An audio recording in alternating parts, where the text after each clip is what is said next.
My brother proposed to my fiancée at family party. When I reacted, Mom called me cruel, and what happened next left them beg me in tears and regret. I, a 32-year-old male, never thought I'd be writing one of these Reddit posts, but I need to get this off my chest before I lose my mind. Some background first. I grew up in Michigan, the oldest of 3 kids. I worked hard through school, got into Michigan State for computer engineering, and landed a solid tech job in Chicago after graduation. I built a career there for almost a decade before taking a higher-paying remote position that let me move back to my hometown in Michigan 2 years ago. The money was too good to pass up. A $45,000 salary bump plus stock options that are already worth another $30,000. My younger brother Nate, a 29-year-old male, has always been my mother's favorite. Not in subtle ways either, she's blatant about it. While I had to work summer jobs to afford my first car, Nate got his handed to him for his 18th birthday. When I needed help with college tuition, I got lectures about financial responsibility. When Nate wanted to start a business, a food truck selling overpriced tacos that failed spectacularly in 8 months and cost my parents $85,000. My parents drained their savings to fund it. The pattern was set early. When we were kids, I'd get grounded for leaving my bike out in the rain. When Nate crashed his bike into our neighbor's garden and destroyed $500 worth of exotic plants, my mom blamed the neighbor for planting too close to the sidewalk. I still remember her writing that check with a martyred expression, then taking Nate for ice cream afterward to cheer him up from the trauma. Don't get me wrong, I built my own life and did well for myself, a senior software architect making 6 figures, with a nice condo. I've put most of the family nonsense behind me. My sister, Caddy, a 27-year-old female, gets it. She's a nurse who paid her own way through school while dealing with the same favoritism I did. She worked night shifts at a 24-hour diner throughout nursing school, coming home to study at 4 in the morning, while Nate was sleeping off parties in our parents' basement. Caddy and I have a standing monthly video call to vent about family drama. These sessions usually end with us making bets on Nate's next catastrophic life decision. Last month, I won $50 when I predicted he'd try to become a day trader after watching a YouTube video about it. He lost $3,000 in 2 days. My best friend, Derek, a 32-year-old male, has been in my corner since we were 12. We met in middle school when he called out a teacher who gave me detention for something I didn't do. Derek noticed Nate had actually been the one throwing paper airplanes but blamed me when caught. Derek stood up, pointed at Nate, and said, "It was that kid. Brody's just covering for him because that's what he always does." Derek got detention too, but we've been inseparable since. Derek's got this razor-sharp sarcasm that cuts through nonsense faster than anything. He works as a mechanical engineer for a defense contractor and never hesitates to point out when someone's being an idiot, especially when it comes to my family. He's been telling me for years that I should stop trying to win my parents' approval. I should have listened sooner. Derek meets me for basketball every Saturday morning, where we destroy college kids half our age through pure strategy and dirty tricks. He calls it old man ball. Fewer jump shots, more elbows and trash talk. The real competition is our post-game debate on which of our families is more dysfunctional. His dad left when he was 8, and his mom cycled through boyfriends like seasonal wardrobes, so it's usually a close contest. About a year after moving back, I met Allison, a 30-year-old female, at a local tech meetup downtown. She was presenting on digital marketing strategies for business-to-business clients. Smart as hell, takes no nonsense from anyone, and has a dry sense of humor that kills me. She dropped 3 perfect Star Wars references during her presentation, so I had to introduce myself afterward. We hit it off immediately. 6 months in, things got serious. Allison grew up with 4 brothers in a house where directness was valued above politeness. When she first met Derek, they spent 2 hours arguing about the technical feasibility of lightsabers while I just watched in amusement. She has a black belt in jiu-jitsu that she earned after some creep followed her home from college one night. She's not someone you mess with, which makes what happened later even more insane. I didn't mention Allison to my family right away. Given our history, I keep my personal life separate from family stuff until I'm sure about things. By Christmas, I decided it was time for them to meet her. I figured, what could go wrong? That's when everything imploded. I showed my parents pictures of Allison, and when Nate saw her, he completely lost it, shouting about how I was a jerk for dating his ex. I had no clue they even knew each other, let alone dated. Apparently, Nate and Allison had gone on a few casual dates 3 months before I met her.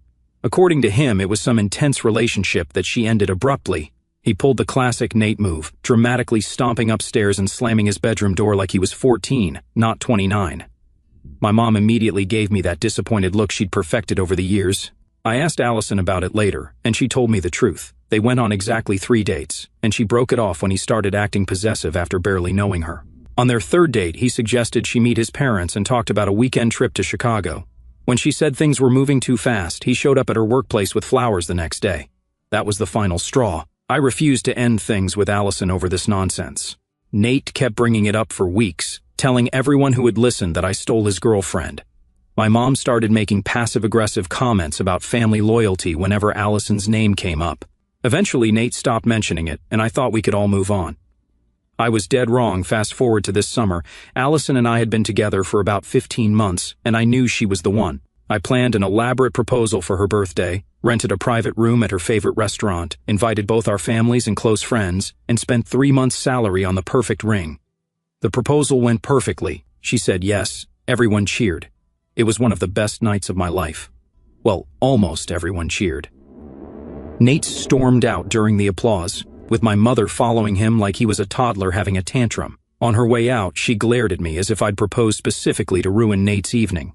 My dad just shrugged apologetically and stayed for the celebration. Later that night, Derek pulled me aside and said, "Your mom literally chased after a 29-year-old man who was throwing a fit about someone else getting engaged. Think about how insane that is." When he put it that way, it was both hilarious and disturbing. Nate was quiet for about 2 months after that. He barely spoke to me, which was fine by me. Then, out of nowhere, he invited Allison and me to dinner at his place with my parents and sister, saying he wanted to clear the air before the wedding. Since my parents and Caddy would be there as buffers, we accepted. Caddy texted me beforehand, suspicious timing.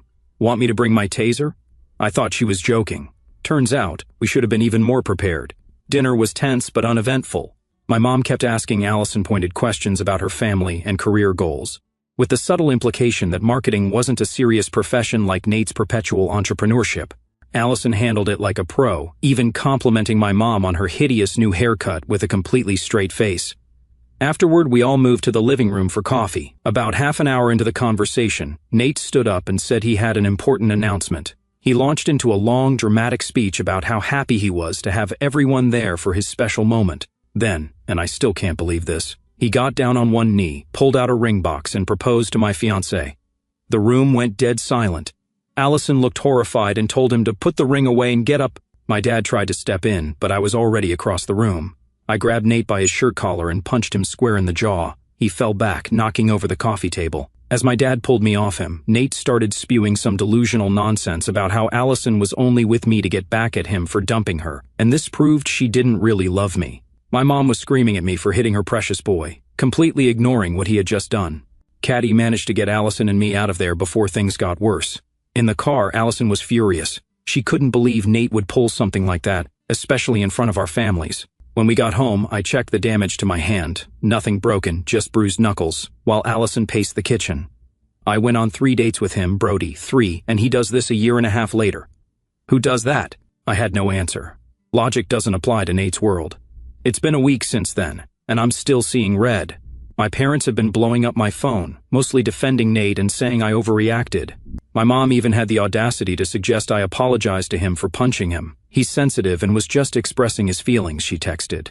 Violence is never the answer. I texted back, neither is proposing to your brother's fiancée. I finally decided to confront Nate directly. I called him and insisted Allison be present for the conversation. He surprisingly agreed, and we met at my place the following weekend. Missouri, when Nate arrived, he looked rough. He sat silently for a few minutes before I broke the ice by asking him to explain himself. "Look, it's not what you think," he started. "I was trying to prove a point." "What point could possibly justify proposing to my fiancée?" I demanded. He explained that he'd been talking to his buddy Craig about Allison and me. Craig had put it in his head that Allison only started dating me as revenge for Nate rejecting her. They cooked up this test to see if she would leave me for Nate when given the chance. If you're wondering who Craig is, he's Nate's equally delusional friend from college. He's the guy who convinced Nate that cryptocurrency was a guaranteed investment right before the market crashed. He's also the marketing expert who designed the logo for Nate's food truck, a cartoon taco that looked disturbingly anatomical. Their combined IQ barely reaches room temperature. Craig said if she was using you to get back at me, she'd either say yes to my proposal or at least be flattered by it, Nate explained. The fact that she was disgusted proved she might actually love you. Allison was livid. "So you humiliated all of us to prove a point? You realize how insane that is, right?" Nate shrugged. "I had to know for sure." Craig said, Craig's a 30-year-old who lives in his mom's basement, I interrupted. Maybe don't take relationship advice from him.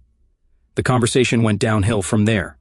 Nate maintained that he was justified in his actions because bros before hoes, his actual words. He said if the situation were reversed, he would have respected the code and backed off. I knew that was complete nonsense. Before leaving, Nate declared he wouldn't attend our wedding. I can't support this marriage knowing I had her first. 3 dates isn't having someone first, you idiot, I told him. And don't worry, your invitation was already in the shredder. After he left, I called my parents to explain what happened. My dad seemed to understand the situation, but my mom was still making excuses for Nate's behavior, calling it a misunderstanding and suggesting we were being too harsh on him. He's always been sensitive, and he really liked Allison. You should have checked with him before you started dating her, she said. We went on 3 dates a year and a half ago, Allison said loud enough for my mom to hear over the phone. I barely knew him. My mom hung up after that. Caddy called later to say she was fully on our side and thought Nate's behavior was inexcusable. I've been saying it for years, Mom created a monster. Good luck getting her to see it, though. For now, I decided to go low contact with Nate and my parents. Allison and I focused on moving forward with wedding planning, though the family drama was casting a shadow over what should have been a happy time. That weekend, Derek came over with pizza and his PlayStation. Wedding planning break, he declared. You need to shoot some virtual bad guys instead of your actual brother. He wasn't wrong. About a month later, the situation exploded again at my sister Caddy's promotion celebration dinner. My parents hosted it at their house, and Nate was conveniently busy that evening. Caddy had recently been promoted to charge nurse in the ER. During dinner, Caddy mentioned her upcoming trip to Europe and then casually said, Brody, I know Nate's uninvited from your wedding, but you'd be cool with him coming to my birthday party next month, right? I laughed it off and told her it was her party, her guest list. My mom, who had been silently fuming all night, suddenly snapped. Is Nate really still uninvited to your wedding? I thought you were just being dramatic. I confirmed that yes, he was still uninvited. She started ranting about how I was being childish and holding grudges. I reminded her that Nate and I had mutually agreed he wouldn't attend. She accused me of trying to divide the family and said I was jealous of Nate's charisma. What charisma? The guy wears graphic tees with crypto slogans and hasn't had a real job since college. His idea of witty conversation is quoting Joe Rogan podcasts. But in my mom's eyes, he's George Clooney, and Elon Musk rolled into one. I bit my tongue and told her this wasn't the time or place to discuss it. We were there to celebrate Caddy.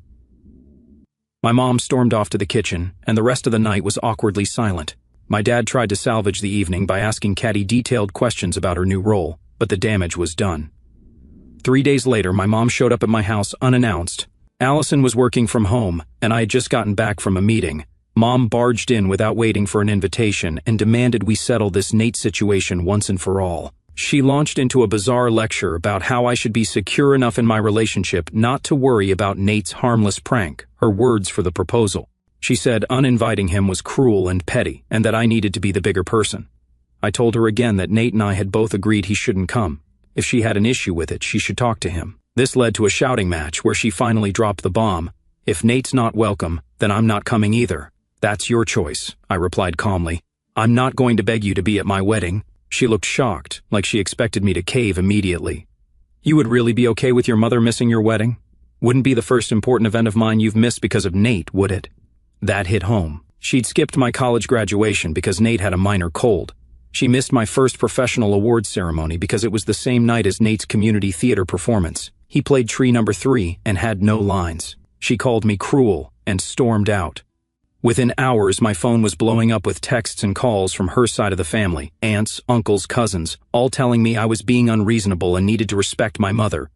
My dad called privately later that evening. Son, I think your mother is wrong on this one. Nate was out of line, and actions have consequences. I'll be at your wedding regardless of what she decides. This was the first time my dad had openly disagreed with my mom about Nate. I was genuinely surprised. Maybe he was finally growing a spine after 35 years of marriage. Meanwhile, Nate started posting cryptic social media updates about family betrayal and blood means nothing anymore. My mom commented supportive things on all his posts, further fueling the drama.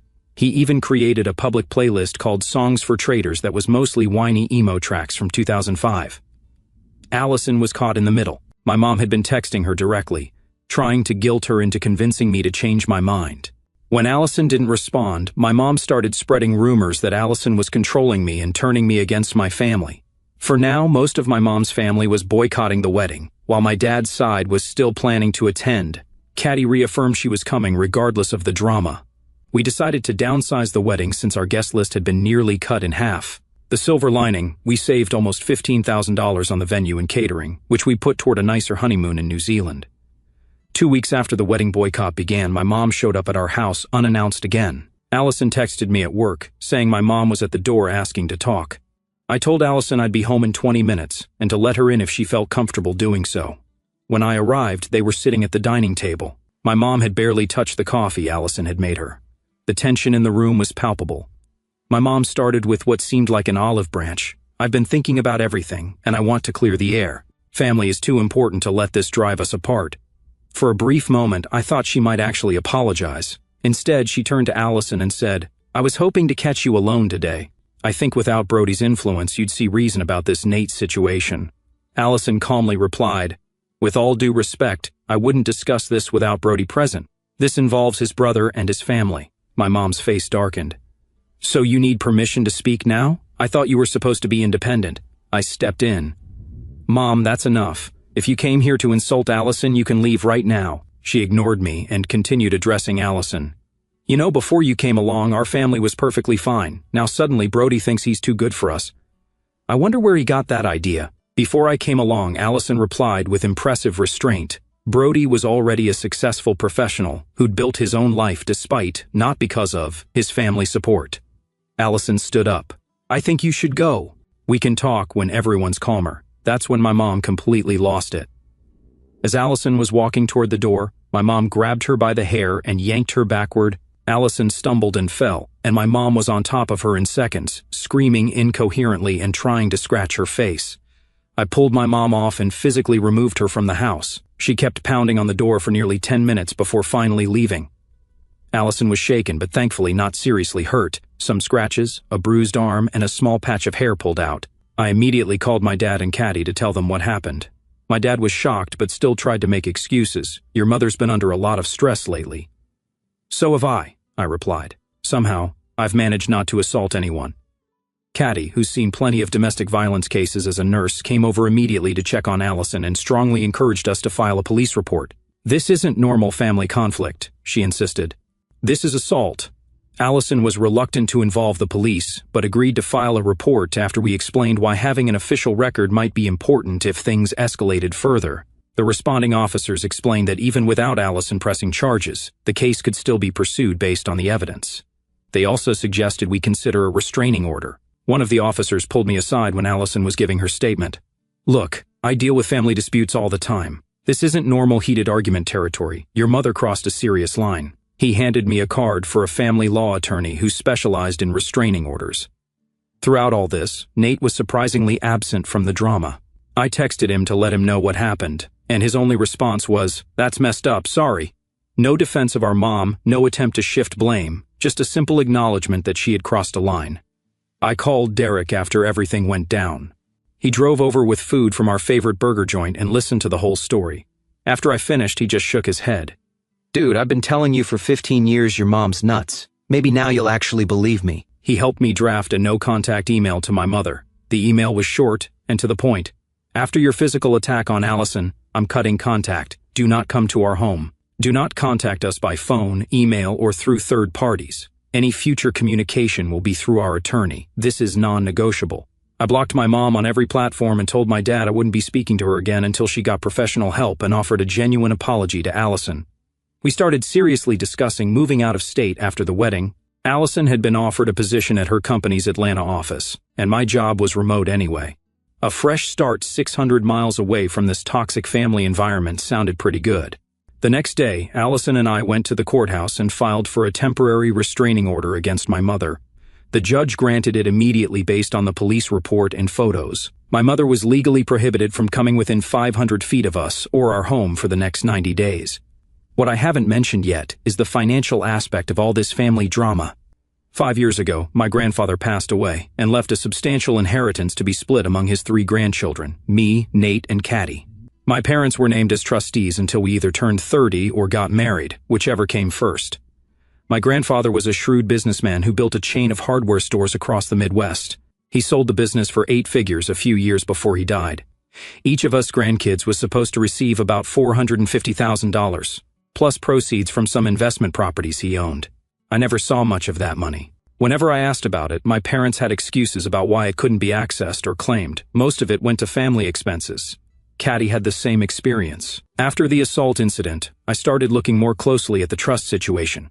I requested bank statements and transaction records, which my parents were legally required to provide as trustees. What I found was infuriating but not surprising. They had been systematically using trust funds, primarily my share and Caddy's, to support Nate's lifestyle and failed business ventures, his apartment $2,300 monthly rent, paid for with trust money, his car, a $42,000 SUV bought outright with trust money, his failed food truck business $85,000 from the trust, his custom gaming PC $5,500 from the trust. Meanwhile, I'd received exactly $15,000 for education expenses, and Caddy had gotten $12,000 over 5 years from a trust that should have provided each of us with nearly $500,000. The paper trail was damning. Automatic transfers from the trust account to Nate's personal checking account, $4,000 monthly for living expenses. Regular payments to his credit cards, his car insurance, his cell phone, his streaming subscriptions, even his dating app premium memberships. I consulted with an attorney who specialized in estate law. He confirmed what I suspected.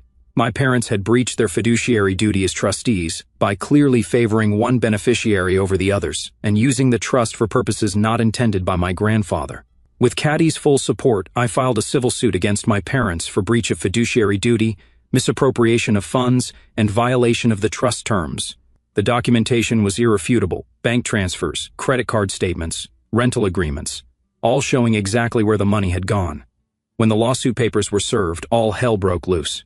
My dad called, panic evident in his voice. "Brody, we need to talk about this. There's been a misunderstanding." "The bank records are pretty clear, Dad," I replied. "No misunderstanding." My mom got on the line, suddenly sweet as honey. "Sweetheart, we always intended to repay that money. We were just helping your brother through a rough patch." "A 5-year rough patch?" I asked. "Besides, it wasn't your money to lend. It was specifically left to us by Grandpa." The civil lawsuit proved to be a tactical nuclear option. My lawyer, a former prosecutor who specialized in financial crimes, treated the case like a personal crusade. He uncovered that my parents had not only misappropriated funds, but had also doctored some of the annual trust reports they were legally required to file. The lawsuit hit them hard financially. Their assets were temporarily frozen while the case proceeded, which meant they couldn't continue supporting Nate. Their credit score tanked once the court case became public record. My dad, who'd been planning to retire next year, had to shove those plans indefinitely.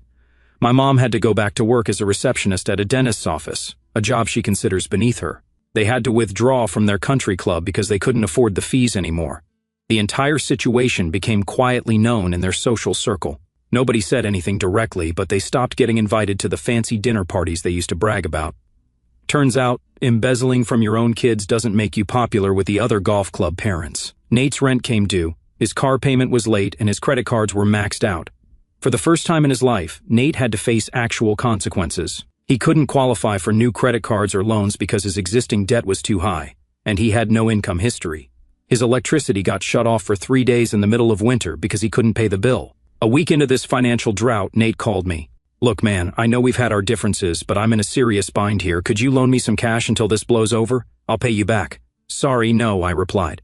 "My finances are tied up in legal fees recovering what was stolen from me and Caddy." "Come on, I'm about to be evicted. Sounds like a problem you should solve yourself." Target's hiring. The silence on the other end was deafening before he hung up. A month after the lawsuit was filed, Allison and I had our smaller, more intimate wedding. 50 guests instead of 200. My dad attended solo and was respectful throughout the event. Caddy was there with her boyfriend. Nate and my mom were nowhere to be seen, exactly as planned. Derek was my best man and managed to keep things light despite everything. His toast included a line about how he'd never seen a man dodge so many bullets from his own family and still come out ahead. Everyone who knew the situation laughed harder than they probably should have. The court case was settled before it went to trial. My parents agreed to a structured repayment plan that wouldn't leave them homeless but would require them to sell their vacation property and downsize significantly. Their lake house in northern Michigan sold for less than they paid for it. They had to move from their 4,000 square foot house into a 1,200 square foot condo in a neighborhood they used to mock.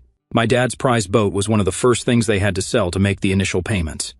The remaining trust funds were placed under the control of a neutral third-party trustee with strict distribution guidelines. According to the new arrangement, I would receive my full share immediately since I was over 30 and married.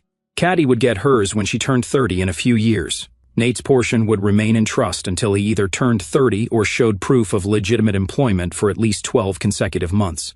Nate was furious when he found out he wouldn't have immediate access to his share of the inheritance. "That money is rightfully mine," he texted me. "1/3 of it is," I replied, "and you'll get it according to the original terms of Grandpa's will. For education, legitimate business plans with oversight, or when you turn 30, no more blank checks." Once the judge approved the settlement, my share was released immediately. It was surreal to see that much money in my account, $397,000 after legal fees and tax considerations. Caddy would get about the same when she turned 30. The remainder of the trust, including Nate's portion, was worth approximately $450,000, with some of that earmarked for repaying what my parents had already spent. The first thing I did was pay off our mortgage. The second was to fund a proper honeymoon for Allison and me. 2 weeks in New Zealand, all expenses paid, first-class flights. The third was to establish my own investment portfolio, something my grandfather would have approved of. I didn't mention the money to Nate. As far as he knew, everything was still tied up in legal proceedings. Let him sweat a little longer. It's been 6 months since the lawsuit was settled, and we relocated to Atlanta as planned. Allison is thriving in her new position, and I've been promoted to lead architect at my company. We bought a house in a nice suburb and are finally enjoying some peace and quiet. Our new place is everything we wanted: 4 bedrooms, a finished basement, and a backyard big enough for a dog. We adopted a German Shepherd mix from the local shelter and named him Rocket. He's smart as hell and already knows a dozen commands. Allison jokes that he listens better than any of my family members ever did. My parents have been sending emails and texts almost daily, alternating between apologies, updates on their progress with Nate, and not-so-subtle hints that they'd love to visit Atlanta sometime. I respond occasionally but maintain firm boundaries. We had to renew the restraining order once before our move, but we didn't since we're now states away. My dad calls once a month, usually to update me on their finances, tight but manageable, and his therapy progress, slow but steady. He's learning to recognize his enabling patterns and working on setting boundaries with my mom and Nate. The most surprising development has been Nate. With his financial safety net gone, he finally got a job at a local tech store. According to Caddy, who still talks to him occasionally, he's actually sticking with it. Working regular hours and earning his own money seems to be changing his perspective. Last month, he sent me an email that caught me off guard. "Been thinking about everything. That proposal nonsense was messed up. I see that now. Wasn't even about Allison. I was just jealous you had your life together while I was a complete mess. Mom and Dad made it way too easy for me to be a screw-up, and I took advantage. That's on me. Not asking for forgiveness. Just wanted you to know things look different when you're not living in fantasy land. Working actual hours for actual paychecks has been eye-opening. Tell Allison I'm sorry for being a jerk. You guys didn't deserve any of that." I didn't respond immediately. I needed time to process it. After discussing it with Allison, I sent a brief reply. "Thanks for the apology. It means something. Good luck with the job." Last week I received a package from my hometown. Inside was a check for $500 with a note, "First installment on what I owe you." Not much, but it's a start. The amount was laughable compared to what had been taken from my trust, but the gesture wasn't lost on me. It was the first time in his life Nate had actually taken responsibility for anything. My mom still doesn't get it. Her latest email included the line, "I don't understand why you're still punishing us when Nate has clearly moved on." She doesn't realize this was never about punishment, it was about accountability. She continues sending passive-aggressive emails. Last month, she sent a long email about how everyone makes mistakes and how real families forgive each other. I forwarded it to Derek, who replied with a single gif of a man playing the world's smallest violin. My dad seems to be slowly coming around. He started therapy and recently sent me an email acknowledging his role in enabling Nate and neglecting me and Caddy. "I was a coward," he wrote. "It was easier to give in to your mother and Nate than to stand up for what was right. I failed you as a father, and I'm trying to be better." Caddy visits us in Atlanta every few months. She's engaged now and planning a destination wedding in Hawaii next year. She's invited Nate but not our parents, her choice, and I respect it. She and her fiancé, a pediatric surgeon she met at the hospital, are looking at houses near us in Atlanta. The idea of having my sister close by again feels like getting back something I lost years ago. The inheritance from my grandfather has changed our financial landscape completely. Allison and I have set up college funds for our future kids and invested in a vacation property in the North Carolina mountains. We're careful with the money, no luxury cars or designer clothes, but it's a tremendous relief to have that financial cushion. As for me and Allison, we're doing better than ever. The distance from my family drama has been healing for both of us. We're talking about starting a family soon, on our terms, in our peaceful new life. Derek comes down to visit about once a month. He got a job that requires traveling to the southeast regularly and always makes time to crash at our place. He and Allison get along great, mainly because they both enjoy giving me a hard time. Last time he was over, he looked around our new house, nodded approvingly, and said, "You know what the best part of this place is? It's too far for your mom to drop by unannounced." He's not wrong. Sometimes I think about how that insane proposal at Nate's apartment set off this chain of events that ultimately led to everyone in my family facing reality for the first time. My mom lost her control, my dad found his spine, Nate got a dose of real life, and I finally stopped seeking approval from people who were never going to give it freely. It wasn't the path I expected, but I'm finally free of the family drama.